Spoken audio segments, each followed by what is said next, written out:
Somos luz, somos fuego y vamos a encender el mundo.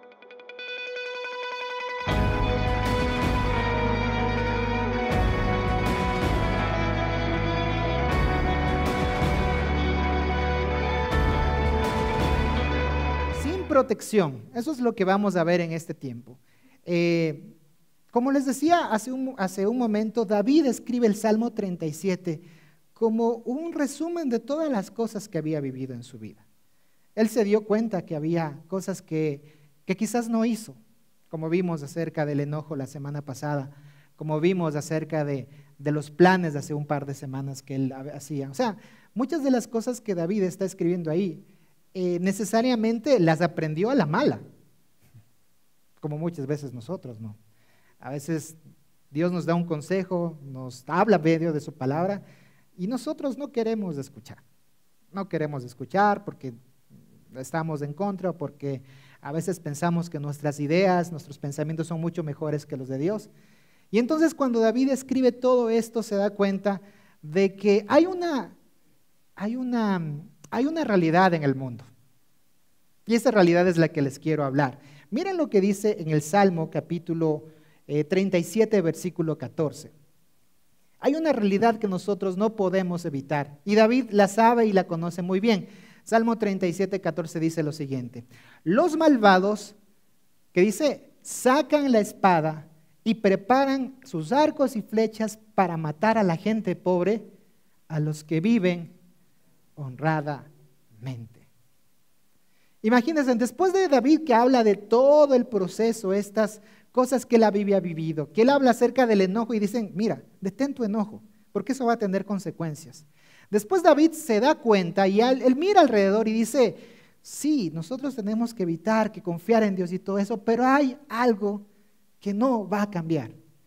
Y es que lamentablemente, mis queridos amigos, en nuestro mundo va a haber personas malas. Y la semana pasada vimos que estos malvados, o la palabra que se utiliza para hablar de estos malvados, es una palabra que tiene que ver con la palabra que nosotros la traducimos como impíos. Y los impíos son aquellos que no tienen piedad.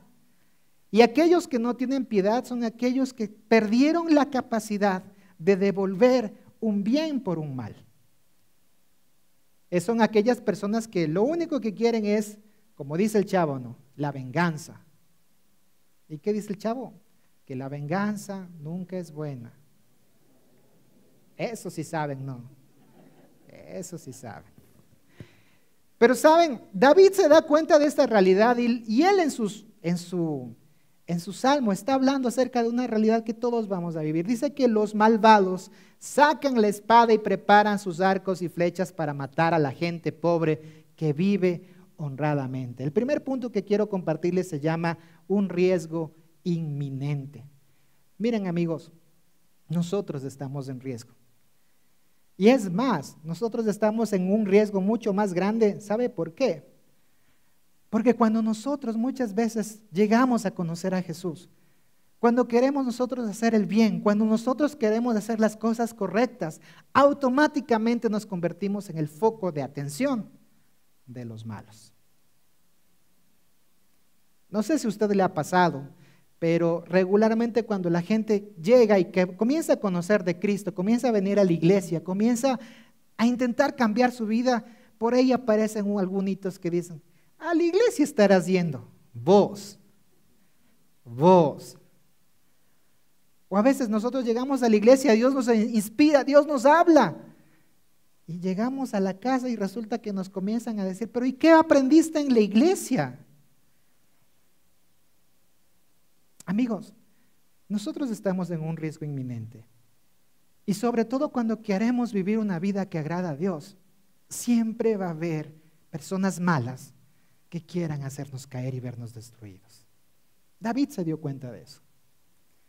Y dijo que estas personas, incluso no solamente que quieren hacerte caer, sino dice que preparan sus espadas y preparan sus arcos y sus flechas para estar listos para matar a la gente que hace bien y que vive honradamente. David sabía eso.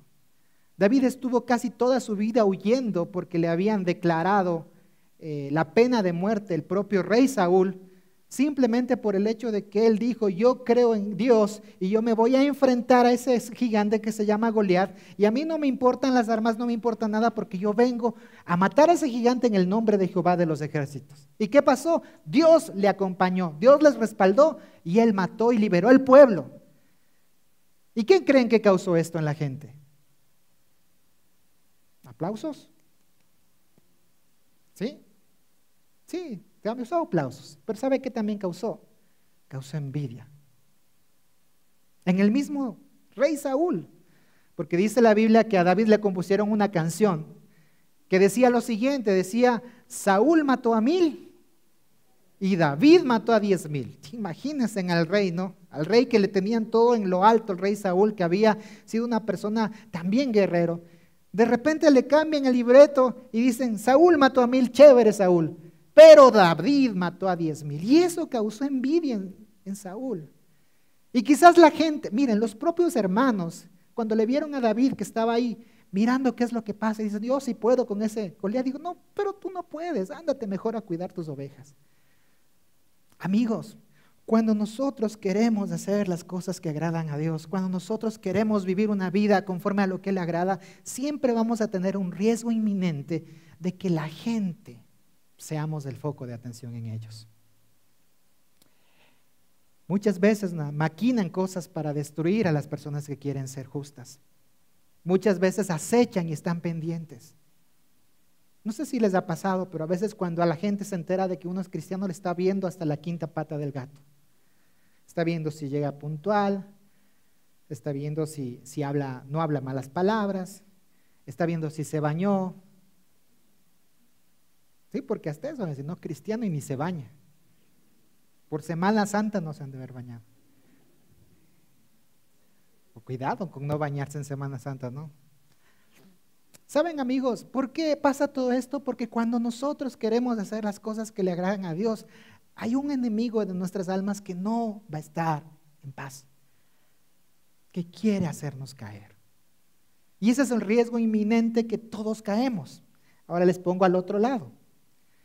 Si usted no está viendo este rechazo de la gente o no ve que nadie le dice nada, preocúpese, porque tal vez su cristianismo es solamente de papel. Porque si nadie le está diciendo, oye, pero veamos cómo habla, veamos cómo se actúa, veamos cómo es su testimonio, veamos cómo le trata a la esposa. Si nadie está diciendo eso y usted está haciendo lo mismo que los demás hacen, entonces, es uno más de los nuestros, solamente que los domingos va a la iglesia. Punto, se acabó. Cuando nosotros queremos buscar a Dios de corazón, cuando nosotros queremos hacer que Dios sea el centro de nuestra vida y transforme toda nuestra vida, nuestra familia, y seamos luz en medio de la oscuridad, pues déjenme decirles que vamos a ser el centro de atención para que otras personas nos ataquen. Y si usted no ha vivido esto, pues le desafío a que se vea al espejo y que revise qué clase de cristianismo está viviendo. ¿Saben cómo me decían a mí en el colegio? Cuando se enteraron que era cristiano, me decían monje. Así me decían. Cuando se enteraron que yo era cristiano. ¿Solo por qué? Porque un día decidí cantar una canción cristiana. Nada más. O sea, no es que un día decidí cantar una canción cristiana y dice, tú eres cristiano. Y comienza, habla monje Arroyo.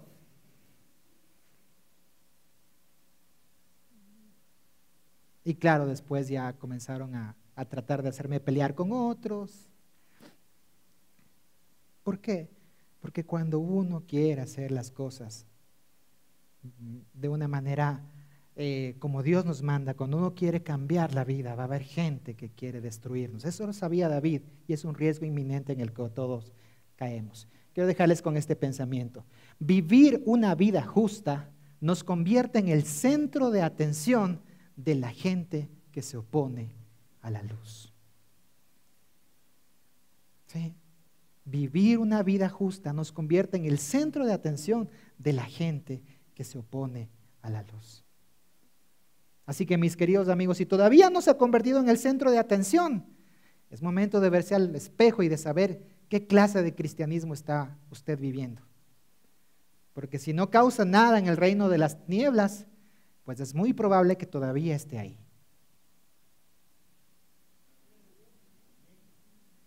Muy serios les veo. Amén. Punto número 2. Ataques dirigidos.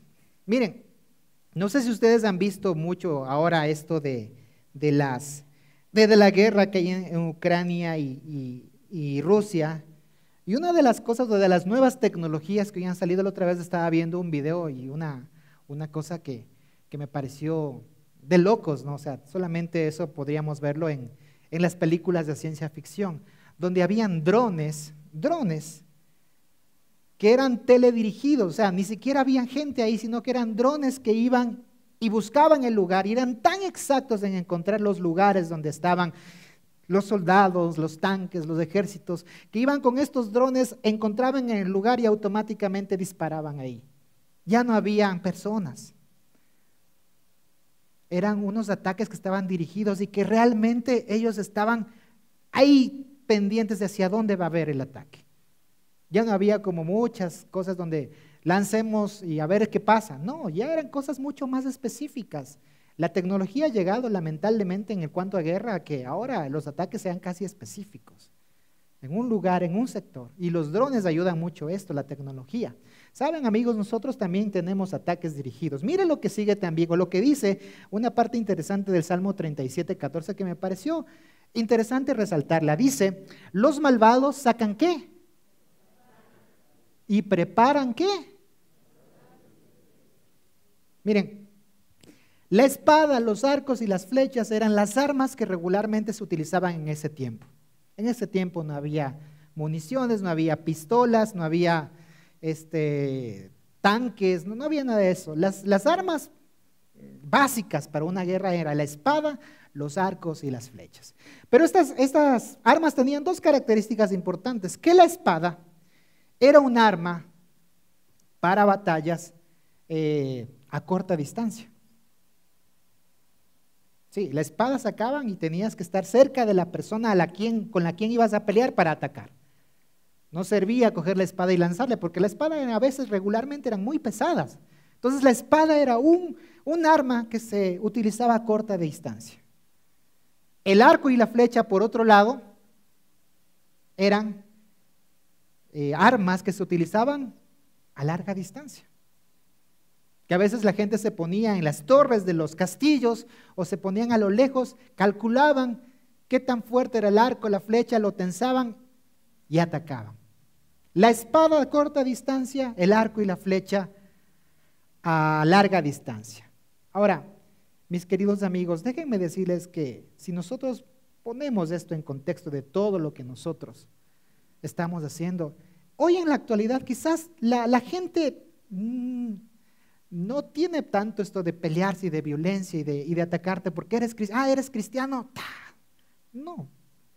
Pero saben, hay otra cosa y otra forma muy sutil de atacar. ¿Y sabe cuál es? Por medio de las palabras.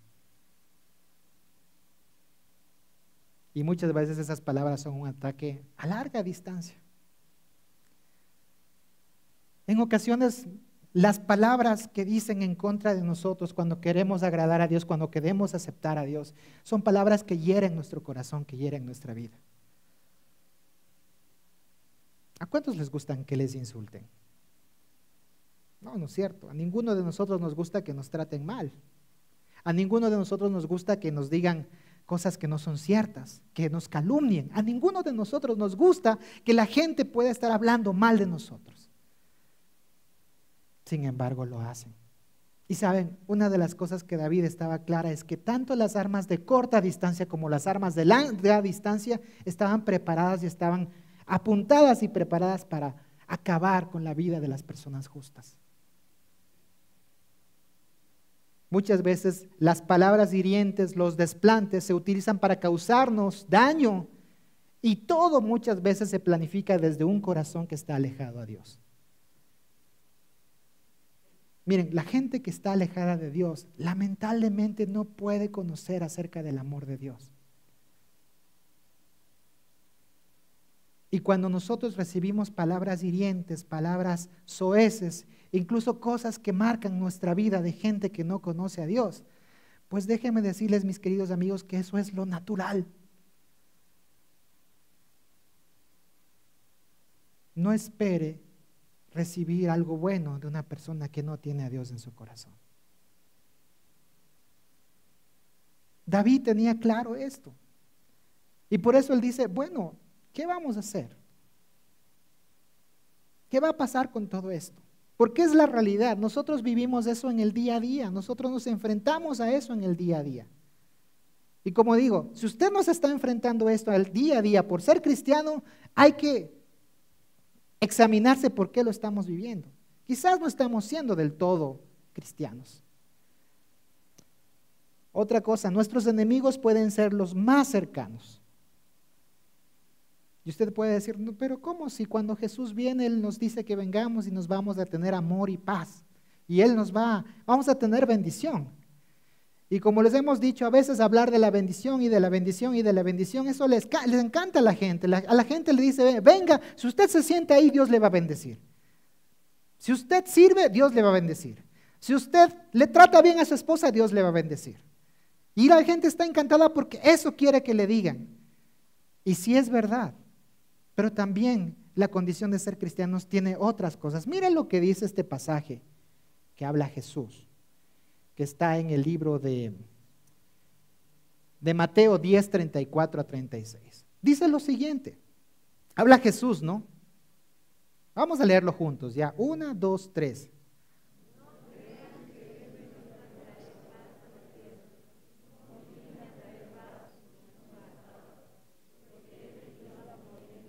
Hasta ahí nomás. ¿Cómo? O sea, ¿y la paz y el gozo y todas las cosas buenas del cristianismo, dónde están? Jesús dice, no crean que he venido a traer paz en la tierra.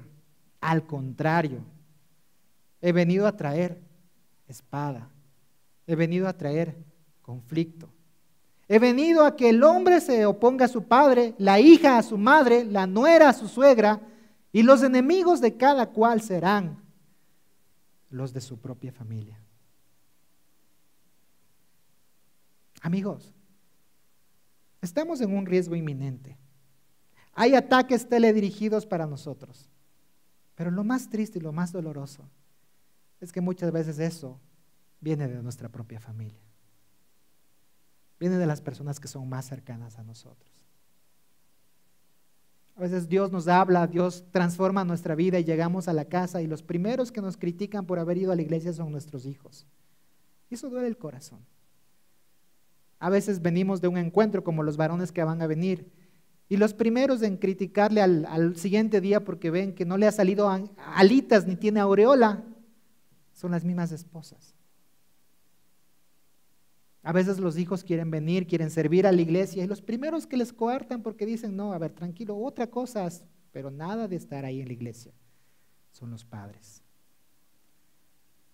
Y saben, hermanos, yo quisiera hablarles siempre de las cosas bonitas y creo que nosotros aquí en IBF siempre hemos dicho, pero queremos hacerles ver que de la misma manera como Cristo y como el Evangelio nos ofrece sus promesas y la confianza en Dios y saber que Él está con nosotros, también tenemos una responsabilidad y también tenemos que entender que la vida cristiana es una vida que implica un compromiso serio y un compromiso verdadero de mi vida con Cristo.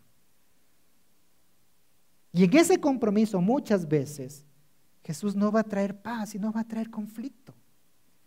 Así que si usted está teniendo conflicto, déjeme decirle, amigo, amiga, que eso es totalmente normal. No les gusta esto, pero si les dijera, pero es que Dios nos va a hacer ricos y vamos a tener todo. Amén. El conflicto en la vida del cristiano, a veces con las personas que son más cercanas a nosotros, es algo normal. ¿Por qué? Porque el enemigo no quiere que nosotros sigamos con fe. No quiere que nosotros crezcamos, no quiere que nosotros, como dijo ayer el pastor, la semana pasada, maduremos. Quiere tenernos ahí. Hay una palabra que se llama amansabobos. ¿Se han oído esa palabra? O sea, ahí que nos tiene así, sí, anda a la iglesia, pero mientras no se metan con tus cosas está bien. Está tranquilo, mientras no se metan con tu familia, mientras no tengas que dar el diezmo, mientras no te hablan de compromiso, hay eso. Entonces el enemigo está todo ahí como amansa, bobo, sentado y bueno, ya voy a la iglesia por compromiso para que mi esposa no se enoje, para que mis hijos medio vean el ejemplo y ya, se acabó, eso es, he cumplido. Y la gente está tranquila. Según datos que hacen análisis, uno de los que hace análisis, datos ustedes pueden buscar en el internet, me gusta, tiene algunos estudios de Josh McDowell. Él hace muchos estudios acerca de la iglesia. Y en algún momento hizo estudios acerca de la gente comprometida en la iglesia. ¿Sabe? El 5% de los asistentes de las iglesias grandes en Estados Unidos, apenas el 5% es comprometido con Dios. 5%. Es decir, que de 100 personas solamente 5 están comprometidas con Dios. Las demás están ahí porque les toca. Creo que la realidad no es tan diferente aquí en Ecuador.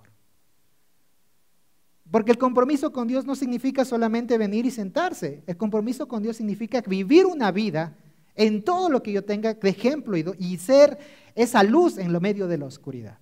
Pero hay mucha gente que no prefiere hacer lo que quiere estar, si les ofende esa palabra, discúlpenle, amansabobos, pensando que sentarse ahí es suficiente, pensando que ya vine, ya cumplí, Señor, ahora sí.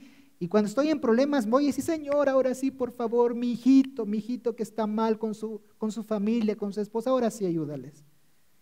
Y pensamos que Dios es así como un bombero que está listo para complacer nuestros caprichos y escucharnos cuando a nosotros nos dé la gana. Jesús dijo, no crean que yo he venido a traer paz, yo he venido a traer conflicto, a traer espada. Porque su mensaje, porque su forma de vida iba en contra de lo que la sociedad estaba en ese tiempo. Y hasta ahora lo va en contra. Hasta ahora va en contra de todo lo que la sociedad dice. Quiero dejarles con esta frase. Cuando elegimos el bando de Jesús, muchos van a ponerse la meta de hacernos caer solo por el gusto de vernos derrotados. Aunque usted no lo crea, amigos, hay mucha gente que solamente quiere ver, a ver, no que eras cristianito, ya voy a ver. Y solamente por el gusto de hacernos caer, a veces nos ponen cáscaras de plátano para que caemos. Esa es la realidad, eso es lo que David se enfrentó y eso es lo que él nos está diciendo que puede pasar. Hasta ahí todo malas noticias, pero vamos con el tercer punto. Tercer punto, la protección divina. Miren lo que dice después en el versículo que sigue, Salmo 37:15, dice lo siguiente: pero sus arcos y sus flechas quedarán hechos pedazos, y será su propia espada la que les parta el corazón. ¿Sabe, mi querido amigo? A pesar de que tenemos un riesgo inminente, a pesar de que hay ataques dirigidos contra nosotros, que a veces ni siquiera nos imaginamos, ni lo pensamos, tenemos una seguridad y una protección que tiene Dios en nuestra vida. Y es que Él se va a encargar de todas aquellas personas. David mismo dice que Él se encargará de nuestros enemigos. David dice que Él se encargará de aquellos que quieren hacernos mal y que incluso sus arcos y sus flechas quedarán hechos pedazos y ellos mismos se clavarán la espada. ¿Por qué? Porque cuando nosotros comenzamos a vivir una vida conforme a Dios, el que nos protege, ¿sabe quién es? Dios. Miren, amigos, nosotros decidimos en nuestra vida vivir sin protección ante lo inminente que hay en el mundo, el ataque, las cosas malas. Miren, este tiempo y esta sociedad está terrible. Estamos en constante guerra espiritual y cuando decidimos ponernos del bando correcto, no hay tregua, estamos en batalla. Miren, nosotros estamos en batalla todos los días. Pablo dice que nuestra lucha no es contra carne y sangre, sino contra espíritus, contra potestades. Estamos en batalla, estamos en guerra. El hecho de que usted esté con Dios, el hecho de que usted se haya entregado a Dios no significa que ya se acabó todo. Estamos en guerra, en una guerra espiritual. Y esa guerra espiritual nosotros la ganamos cuando la tenemos la protección de Dios. Porque sabe que andar sin protección es lo más terrible que puede pasar al ser humano. Y lamentablemente a veces nosotros no nos damos cuenta que andamos por la vida sin la protección de Dios. sin saber que Él se encargará de nuestros enemigos, sin saber que Él tomará en sus manos las cosas que nos están haciendo. Esta semana fue una semana bien complicada para nosotros como familia. El día miércoles, mientras estaba viniendo a mi trabajo, estaba viniendo normalmente como vengo en mi auto y tenía mi celular en mi chompa y estaba haciendo mucho calor, entonces yo quería sacarme la chompa. Entonces, para evitar que el celular salga volando, se caiga, decidí sacar el celular y ponerle en el asiento del copiloto mientras me sacaba la chompa. Como había tanto tráfico, entonces era como que me saqué, puse un ratito y avancé los 50 centímetros que avanza el tráfico. Después estuve tratando de sacarme la chompa y otra vez avancé 50 centímetros. A la tercera vez, cuando iba a ir, de repente siento una explosión en mi carro. Y una persona vino y rompió el vidrio de mi auto. No sé cómo, con qué, dicen que es con bujía, pero yo no le vi. Simplemente me rompió. Yo me asusté y lo único que hice ver al regresar a ver es a esa persona tomando mi celular y salir corriendo. Fue realmente muy impactante. Nunca me había pasado en el auto donde supuestamente uno está seguro. Nunca había pasado eso. Y me asusté, fue una sensación muy fea. Bueno, creo que todos los que alguna vez les han robado algo saben que esa sensación después de que le roban es bien fea. Pero saben, otra cosa que sentí fue cómo es sentirse sin protección. El vidrio de mi auto estaba roto. Y yo tenía mi mochila, la mochila que siempre ando a traer aquí, donde ahí tenía algunas cosas de la oficina, tenía algunos cables que siempre tengo ahí, pero quedó ahí. Y obviamente en el camino que yo estaba yendo, porque esto pasó más o menos a la altura del cementerio de San Diego, y ustedes saben que a veces cuando hay tráfico desde el cementerio de San Diego hasta salir del segundo túnel es terrible. Amigos, ustedes no saben cómo me sentía, porque pensaba que ya alguien se metía por la ventana rota y se llevaba mi mochila, o alguien se metía y me intentaba robar, o alguien se metía, o sea, fue una sensación, fueron creo que los 20 minutos, porque creo que más o menos me demoré eso. Fueron los 20 minutos más tensos que he vivido en los últimos tiempos. Me sentía sin protección. No sabía qué iba a pasar. A cada momento era mirando al lado, mirando arriba, era como un poquito poniéndome hacia acá por si acaso alguien quiera meter la mano, era mirando que nadie se acerque, o sea, era una sensación bien tenaz. Simplemente por el hecho de que el vidrio no estaba ahí y que sentía que alguien podía meterse.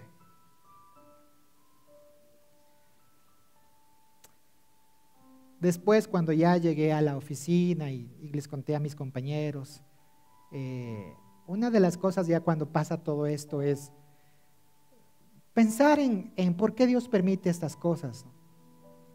Y pensar en las posibles panoramas que podía haber. Cuando llegué, obviamente, lo primero que hice fue tratar de comunicarle a mi esposa, avisarle. Para colmo, ella nunca contestaba el teléfono. Siempre contesta, pero esta vez nunca contestó. Y en mi mente estaban un montón de cosas, porque digo, si cogen y llaman del teléfono y le llaman a ella y comienzan a decirle, ¿sabe qué? Porque yo he oído que hacen, ¿no? Llaman al teléfono, ven los números que tienen los demás contactos, llaman a esas personas y comienzan a amenazarle. Porque les dicen, tenemos a tu esposo, está secuestrado, mándanos esto, deposítanos plata. Y a veces la gente, como se queda en shock, termina haciendo las cosas que le dicen los delincuentes. Entonces mi mente estaba todo eso, imagínense, pensando, y ahora, y si le llaman y le van a hacer asustar. Y mi esposa estaba justo en una celebración del Día del Maestro, entonces no me podía comunicar, no me contestaba y era una sensación terrible. Pero después de todo esto, lo único que pude pensar en todo lo que Dios había hecho era darle gracias. Número uno, porque mi esposa y mi hija no estaban ahí. Porque digo, bueno, como quiera, No me pasó, bueno, lo único que me pasó es que el dedo se hirió y estaba saliéndome sangre. Pero dije, gracias Señor, porque mi esposa y mi hija no estaban ahí. Eso fue lo primero que pensé y le agradecí a Dios, o sea, independientemente de todo. Después seguí pensando, dije, Señor, gracias Dios, porque no me rompieron el vidrio del piloto. Porque he oído de casos, y ahí aparecieron otros casos, de personas que decían que vienen y les rompen el vidrio del piloto, y obviamente todos los vidrios saltan a la cara del que está manejando, y les hieren y les cortan. Dije, gracias Señor, porque eso no pasó. Dije, gracias porque en medio de todo, tú me estuviste protegiendo.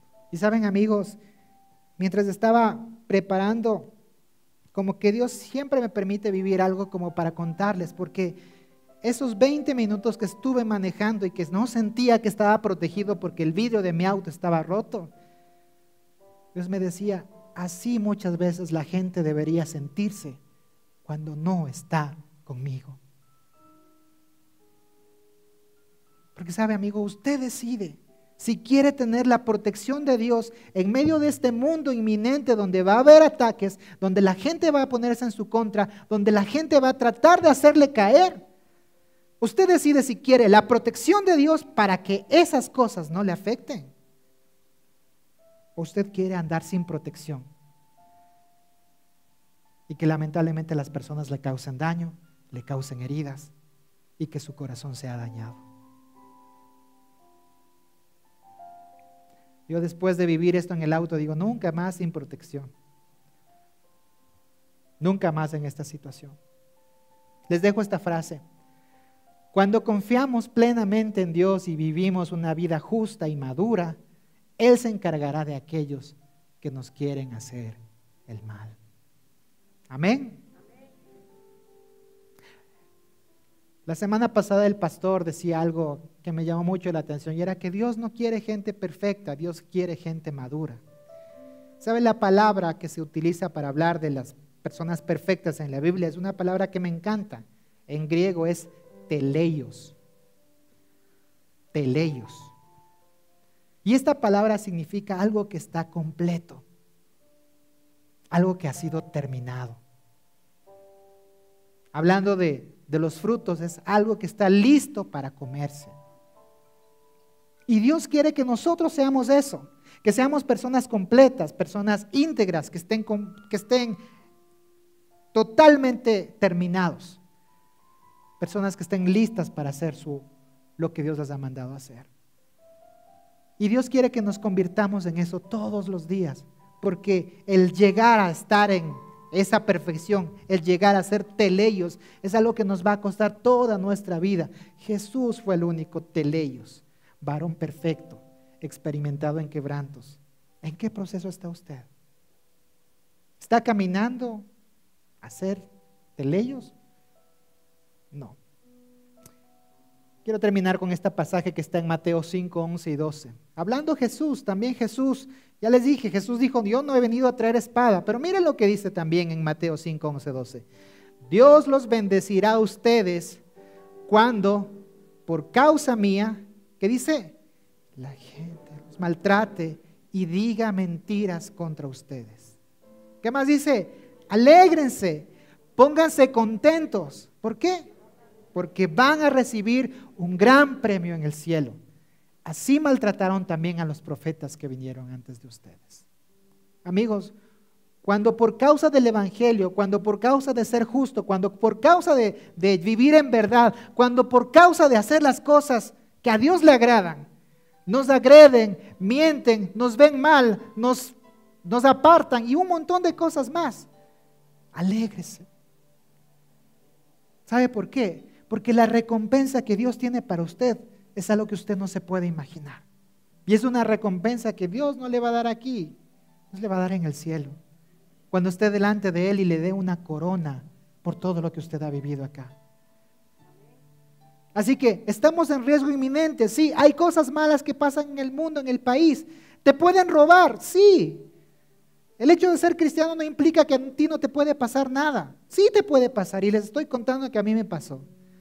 En una semana donde me tocaba predicar, donde me tocaba hacer unas conferencias, donde estaba ayunando, porque no somos inmunes a eso. Pero lo que sí podemos saber, lo que sí podemos estar seguros, es que si yo estoy bajo la protección de Dios, Dios va a hacer que las cosas malas se conviertan en algo bueno. Dios va a hacer que las cosas diferentes y difíciles que nos pasen, Él las pueda convertir en bendición. Porque a los que le aman, todas las cosas les ayudan a bien. Así que mi amigo, mi amiga, si usted ha pasado diferentes cosas y está quizás pasando por momentos que no le tratan bien por ser cristiano, alégrese. ¿Sabe por qué? Porque la recompensa que Dios le va a dar va a ser algo mucho más grande que usted ni siquiera se imagina.